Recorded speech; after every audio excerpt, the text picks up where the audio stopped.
Hello student, कल क्या हुआ था? Standard enthalpy of formation and second determination of standard enthalpy of reaction from standard enthalpy of formation. क्या है standard enthalpy of formation? Enthalpy change when 1 mole of substance when 1 mole of pure substance in its standard state is formed from its element also in their standard state is called as enthalpy of formation. Then determination of enthalpy of formation or enthalpy of reaction from enthalpy of formation, और direct जो उसका formula है problem solve करने के लिए भी, that is the enthalpy of reaction is equal to the summation of enthalpies of formation of products minus summation of enthalpies of formation standard enthalpies of formation of reactants. तो products की total reactants की total उसका जो भी difference आएगा that is the enthalpy of reaction. Then next है standard enthalpy of combustion. combustion मतलब क्या है? बर्निंग. अब बर्न कोई भी कंपाउंड कब होता है? That always takes place in the presence of oxygen. अब ऑक्सीजन के प्रेजेंस में जब भी कभी कोई कंपाउंड फिर से वही आया स्टैंडर्ड स्टेट में बर्न होता है या जलता है या बोल सकते हैं ऑक्सीडाइज होता है, तब जो भी एंथैल्पी चेंज होगी, एनर्जी चेंज होगी, that energy change is the standard enthalpy of combustion. For example, C2H2 ethene gas plus combustion reaction. जब भी कभी combustion reaction लिखोगे, कभी कभी डायरेक्टली combustion reaction दिया होता है या कभी कभी आपको लिखना भी पड़ता है. H2 बहुत ही सिंपल है combustion reaction लिखना कोई भी कंपाउंड का. सबसे पहले क्या करोगे आप? कंपाउंड प्लस O2 कोई भी रिएक्शन की है, that compound always should be 1 mole. Compound 1 मोल होना चाहिए. कंपाउंड लिखो स्टैंडर्ड फॉर्म में प्लस O2 और उसके बाद कार्बन और हाइड्रोजन प्रेजेंट है तो डायरेक्टली लिख सकते CO2 प्लस H2. ये सबसे पहले लिख देने का. जिस कंपाउंड को बर्न करना है उसको ऑक्सीडाइज करना है तो जनरल रिएक्शन क्या रहेगा? Combustion. Compound plus O2 gives carbon dioxide CO2 plus H2, CO2 gas plus H2 liquid. Second thermochemical equation में बताया था जब भी कोई थर्मोकेमिकल इक्वेशन लिखोगे that should be well balanced होना चाहिए. अब बैलेंस नहीं दिख रही है, यहाँ पे कार्बन के दो एटम्स है, प्रोडक्ट में एक ही दिख रहा, तो बैलेंसिंग भी बहुत ही सिंपल है, इजी है. सीधा क्या करोगे? 2 कार्बन है तो इसका कोएफिशिएंट आएगा 2 कार्बन एडजस्ट करना है. सेकंड हाइड्रोजन को एडजस्ट करो, 2 हाइड्रोजन ऑलरेडी बैलेंस्ड है, 2 हाइड्रोजन. अब थर्ड स्टेप है आपको बैलेंस करना है ऑक्सीजन को. अब ऑक्सीजन टोटल प्रोडक्ट साइड में काउंट करो, 2 into 2 4 प्लस 1 5 ऑक्सीजन चाहिए. और जब भी कभी ऑड नंबर होता है तो सीधा 5 चाहिए तो लिख दो 5/2, अगर 7 चाहिए तो 7/2. इस टाइप से रिएक्शन बैलेंस्ड हो गया. अब सेकंड जो बचा है उसकी ये रिएक्शन के लिए जो भी एनर्जी लगी होगी enthalpy of reaction, standard enthalpy of reaction for example इसकी वैल्यू आती है -1300 kilo joule. Minus sign again this reaction is exothermic reaction. तो जब भी ये रिएक्शन होता है इतनी एनर्जी चेंज हो रही, कितनी मतलब चेंज हो रही मतलब इवॉल्व हो रही, 1300 kilo joule of heat is evolve. अब रिएक्शन कौन सा है? जब 1 मोल फिर से ये कोएफिशिएंट चेंज नहीं होना चाहिए, that always should be 1 mole. 1 mole of ethylene reacts with 5/2 moles of O2 and form 2 moles of CO2 and 1 mole of H2, and during this reaction this much amount of heat is evolved and that is a reaction. लेके चलोगे this is the enthalpy of reaction भी बोल सकते, but actually this reaction is which reaction? Combustion reaction. And therefore combustion reaction है ethylene that burned in the presence of oxygen, and therefore this reaction is combustion reaction. And जो भी enthalpy change होगी that enthalpy change पर change करना reaction की जगह पे यहाँ पे लिख सकते enthalpy change is called as a enthalpy of combustion. तो सिंपल डेफिनेशन है, या इसके अलग एग्जांपल, कोई भी कंपाउंड का कंबशन का रिएक्शन आपको लिखना है, क्या कर, जैसे ये हो गया इथिलीन का, अगर सेकंड आप इथेन का लिखना है C2H6 plus O2 gives, फिर से वही CO2 plus H2 बैलेंस करो, number of carbon atom 2, therefore coefficient of CO2 2, carbon already balance हो गए।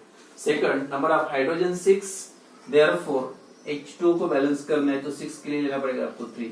अब थर्ड स्टेप, ऑक्सीजन को बैलेंस करो, 2 into 2 4, 3 7, फिर से ऑड नंबर है तो 7 एडजस्ट करना है तो लिखना पड़ेगा आपको 7/2 होगा। कंबशन रिएक्शन ऑफ इथेन, मतलब ये 1 मोल होना चाहिए, उसके बाद 1 mole of that compound plus O2 gives CO2 plus H2।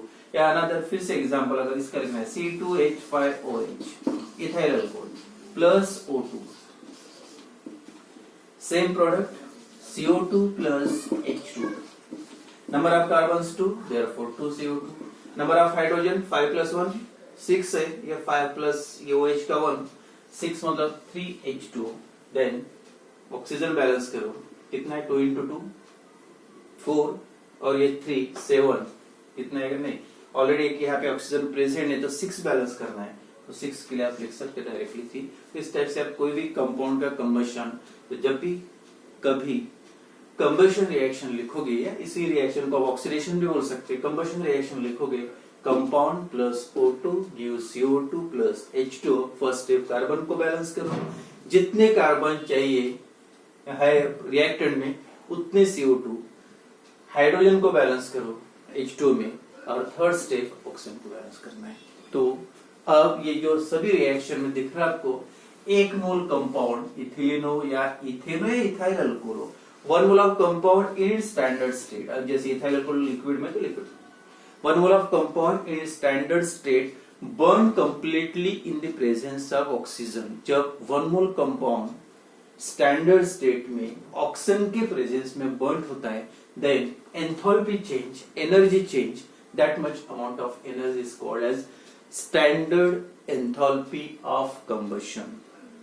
तो क्या लिखोगे definition, the enthalpy change that accompanies a reaction in which, that accompanies the reaction in which 1 mole of substance या 1 mole of compound, 1 mole of pure compound in its standard state is oxidized completely या burned completely, oxidized completely लिखो या burned completely meaning AK, then this enthalpy change is called as standard enthalpy of combustion। फिर से एक बार definition, enthalpy change that accompanies the reaction in which 1 mole of substance in it, 1 mole of pure substance in its standard state is burned completely or oxidized completely, is called as the enthalpy। जो भी enthalpy change होगी, that enthalpy change is called as a standard enthalpy of combustion। definition, और इसके basis पे कभी कभी आपको problems भी आते हैं, जैसे enthalpy of combustion of for example ethane, जैसे 4 किलो जूल दिया है, यानी जनरल समझ लो, then how much heat is evolve when, अब इसका वेट या 2 मोल्स ऑफ इथेन बर्न्ड। अब सीधा सीधा है एंथैल्पी ऑफ कंबशन दिया है, स्टैंडर्ड का मतलब 1 मोल की वैल्यू गिवन है, 1 मोल की वैल्यू कितनी 4, तो मैंने कितना पूछा 2 मोल्स, तो 1 मोल की 4 है तो 2 मोल्स की सीधा डबल करोगे, या कभी कभी वेट फॉर्म में भी दिया रहेगा, वेट फॉर्म मतलब सीधा सीधा 1 स्टैंडर्ड एंथैल्पी ऑफ कंबशन कितने वेट के लिए, इसका सीधा मॉलिक्यूलर वेट निकालो, 2 कार्बन है 2 into 12 plus 6 24 plus 6 30, मतलब क्या 30 ग्राम इथेन की वैल्यू 4 है, तो अगर 30 की जगह पे अगर 60 वगैरह पूछा होता तो 30 की वैल्यू इतनी है तो 60 की कितनी होगी, डायरेक्ट आप कैलकुलेट कर सकते हैं इस टाइप से। तो स्टैंडर्ड का मतलब बस इतना याद रखना है, कंपाउंड जो भी बर्न होगा वो कितना होना चाहिए, 1 mole of that compound burn in the presence of oxygen. या एंथैल्पी चेंज, या ऐसे भी लिख सकते definition, enthalpy change when 1 mole of compound in its standard state या 1 mole of pure compound in its standard state burned completely या oxidized completely called standard enthalpy of combustion.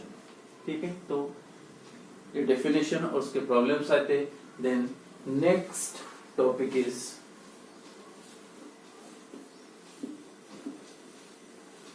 Bond enthalpy, या उसको आप ये भी बोल सकते हैं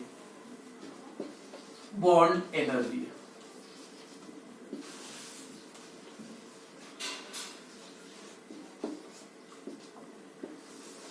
बॉन्ड एंथैल्पी, एंथैल्पी एनर्जी या बॉन्ड एंथैल्पी बोल सकते। Example H2 gas gives H plus H gas.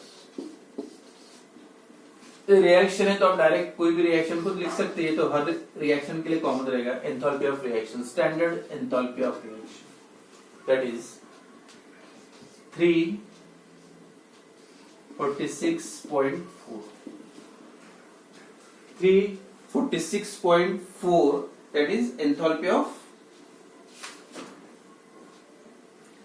436.4 kilojoule किसके वाला, ये रिएक्शन की। अब ये रिएक्शन में देखो क्या हुआ, एक मोल हाइड्रोजन गैस था, 1 mole of H2 gas dissociates completely. अब 1 मोल में बॉन्ड, अगर एक मॉलिक्यूल में हाइड्रोजन के एक बॉन्ड है तो 1 मोल H2 में कितने बॉन्ड्स रहेंगे हाइड्रोजन के, 1 mole of bonds.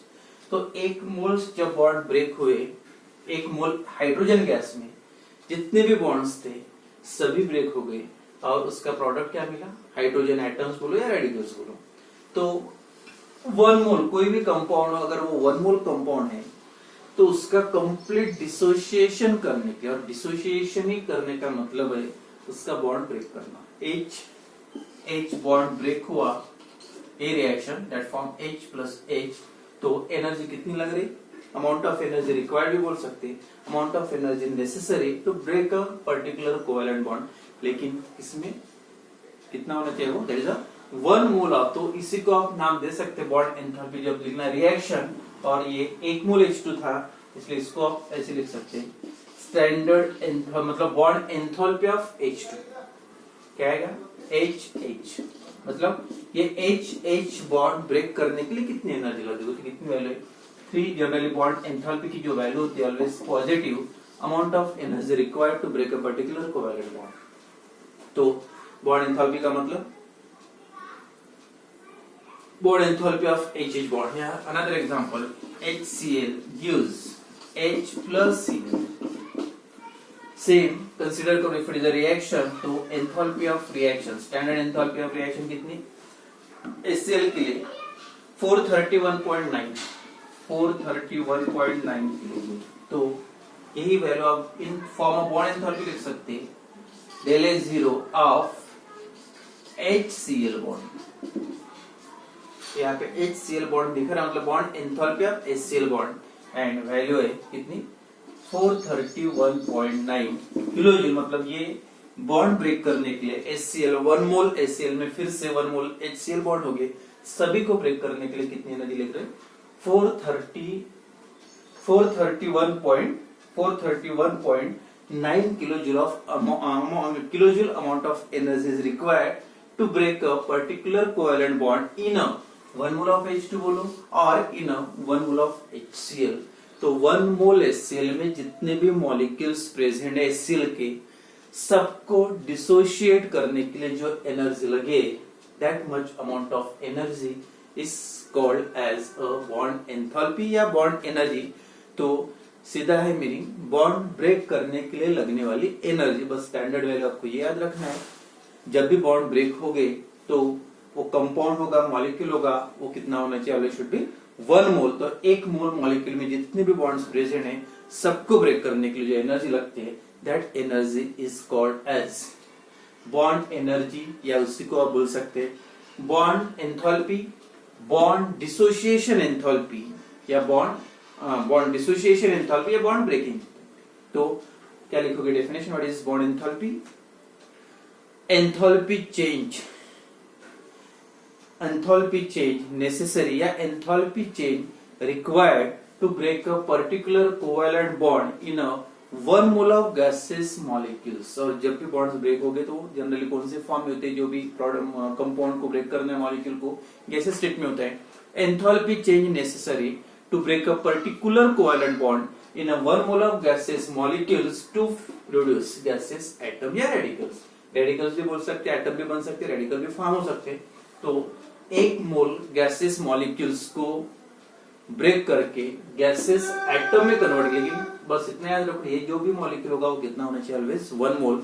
1 mole gases molecule का कन्वर्शन गैसेस एटम्स में करने के लिए जो भी एनर्जी लगी होगी, जो भी enthalpy change required, the definition enthalpy change required to break a particular covalent bond in a 1 mole of gaseous molecules to produce gaseous atoms or radicals is called as a bond enthalpy, bond energy or bond dissociation energy or bond dissociation enthalpy। तो simple meaning है bond break करने के लिए लगने वाली energy, लेकिन वो bond कितने होना चाहिए, एक मॉलिक्यूल में जितने भी बॉन्ड से एक मॉलिक्यूल ने 1 मोल मॉलिक्यूल्स में जितने भी बॉन्ड से सबको ब्रेक करने के लिए जो एनर्जी लगती है, that energy is called as a bond enthalpy और bond dissociation. This true for only a simple molecules, generally diatomic molecules. क्या होता है diatomic molecules, it contain only 1 type of bond, क्योंकि जैसे कितने भी मॉलिक्यूल ब्रेक करो, कितने एक मॉलिक्यूल में एक बॉन्ड है, तो जितने मॉलिक्यूल्स रहेंगे उतने bond. But in case of polyatomic molecules, अगर वो मॉलिक्यूल पॉलीएटॉमिक रहा तो if it contain more than 3 atoms like H2, in H2 कितने एटम्स है, 3, एंड देयर आर 2 बॉन्ड्स, तो यहाँ पे थोड़ा अलग आएगा। और ये जो बॉन्ड एंथैल्पी, सिंपल अगर मॉलिक्यूल डायटोमिक है कोई प्रॉब्लम नहीं, एक ही बॉन्ड होता है एक मॉलिक्यूल में, उसको ब्रेक करने के लिए जो भी एनर्जी लगेगी वो ठीक है। But in case of polyatomic molecule, तो पॉलीएटॉमिक मॉलिक्यूल के लिए every या each covalent bond has its specific bond enthalpy, her covalent bond को एक जो bond enthalpy होती है अलग अलग होती है, तो इसके लिए आपको एवरेज निकालना पड़ता है, and therefore it is called as the average bond enthalpy in case of polyatomic molecule। next class में